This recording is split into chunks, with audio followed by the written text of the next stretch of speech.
Shalom Bracha, bienvenue sur Israël Torah. Nous continuons nos études sur le vrai Shalom Bayit. Alors, il y a une question qui m'est venue en tête. Et Rabbi, c'est quoi le Shalom Bayit? On va traduire le mot et on va comprendre. Première question. Deuxième question, à quoi ça sert le Shalom Bayit? Tout ce qu'on fait en général, enfin beaucoup de choses de ce qu'on fait en général, ça a un but, c'est pour faire quelque chose. La question que je pose est la suivante. À quoi ça sert le Shalom Bayit?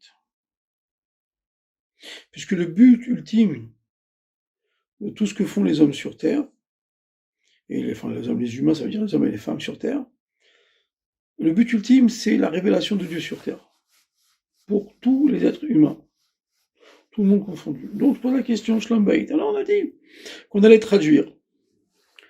Shalom Bayit, ça veut dire la paix à la maison, la paix, la tranquillité, avoir la paix à la maison. Et alors, à quoi ça sert la paix?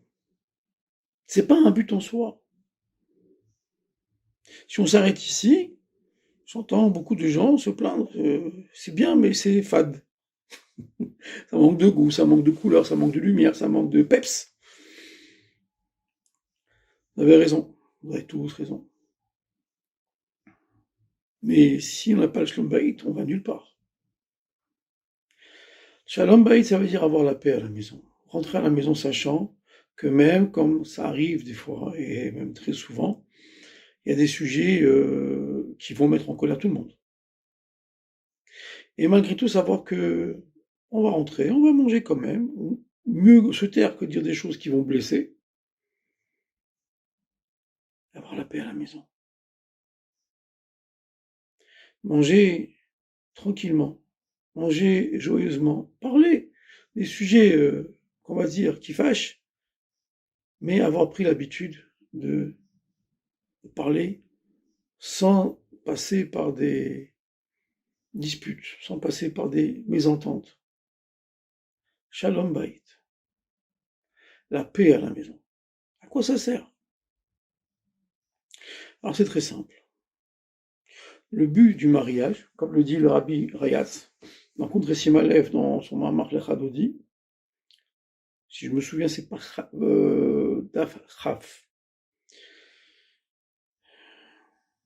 Il dit là-bas le but que la femme sent qu'elle est la reine de son mari et qu'elle a rendu son mari un roi, car c'est la femme qu'on sait que c'est une reine, on sait qu'elle a cette royauté en elle. Et comme une reine ne se marie pas avec un vaurien, on comprend que cet homme-là, c'est un grand roi. Ça, c'est Shalom Bayit. Sentir que une femme qui sent que elle est la reine de son mari, elle construit le ciel et la terre. Mais à quoi ça sert? Alors je vais prendre une référence sur le Chumash, qui est repris plus que largement par le Rabbi de Lubavitch, dans le grand Mamar qu'il a repris chaque année pendant 40 ans de Bati Degani, ou dans le verset dans la parashat Trouma, oui, où Akadosh Baruch Hu dit Va'asu li miqdash veshachanti betocham. Ils vont me faire un mishkan, un mikdash, un beit hamikdash, veshachanti betocham.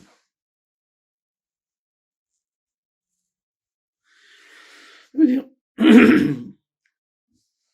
tout l'ensemble en général, la menorah, les murs, les tentures, le toit, des tentures par-dessus, tous ces dessins, là, toutes ces choses qui ont été faites en or, en argent, en cuivre, tous ces détails-là sont l'entourage du Kodesh à Kodashim. C'est Masechet Sota, Perek Shishi, ou Khamishi, je ne sais plus, raconte que les Romains, quand ils ont détruit le temple, comme les Hébreux les Juifs n'avaient pas des Luchot Abrit, ils ont donc fait une peinture ou une sculpture en bolette, comme ça, juste en en semi sculpté, oui, d'un homme et d'une femme, des chérubins. Et quand ils sont rentrés dans le Kodesh HaKodashim, une fois avoir détruit le temple, ils ont trouvé que cet homme et cette femme-là, les chérubins en question, ils étaient en union physique comme un homme y va avec son épouse après le mikvé.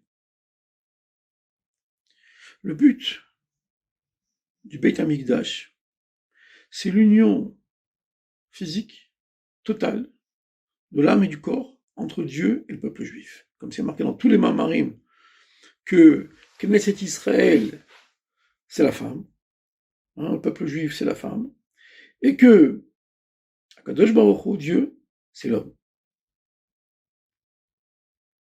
Et donc, le spirituel, c'est le temple, c'est les horaires, c'est les jours de fête. Tout ça, c'est du spirituel. Tout ça, ce sont les fondations qui permettent que quand le corps va s'exprimer, en vérité, quand l'âme va s'exprimer par le corps, ce sera total, parfait, sans bavure, sans fuite, impeccable. La dame, elle est complètement lâchée, et le monsieur, il est complètement lâché lui aussi. Donc leur âme s'exprime à travers leur corps. Alors je vois des gens qui m'ont dit ouais non, je fais pas Shabbat, mais juste je fume un petit peu et je vois la télévision, mais voilà. Non, non, en fait. La cache-croûte, bon ça va, je mange cachère à la maison, bon dehors, je me prends un fiche. T'as rien compris. T'as rien compris. Construis ton shalom bayit. Dieu, il est comme toi. Il est jaloux. Les d'Israël aussi, ils sont jaloux. C'est comme une femme. Ils veulent tout. Une femme, elle veut tout son mari rien que pour elle. Et un homme, il veut toute sa femme rien que pour lui. Alors Akadosh Baruch Hu, il veut nous aimer. Il veut nous aimer physique, il veut nous aimer donner la bracha de la parnassa, la bracha des enfants en bonne santé, la bracha des enfants obéissants, la bracha d'une femme qui nous écoute et qu'on écoute, une femme, toutes ces brachot-là. Et la plus grande bracha que l'homme et la femme s'aiment, s'unissent, ça veut dire. Alors, à quoi ça sert maintenant aussi la question de l'union? Quel est ce sens-là de l'union? Alors je vous le donnerai ça dans le prochain cours.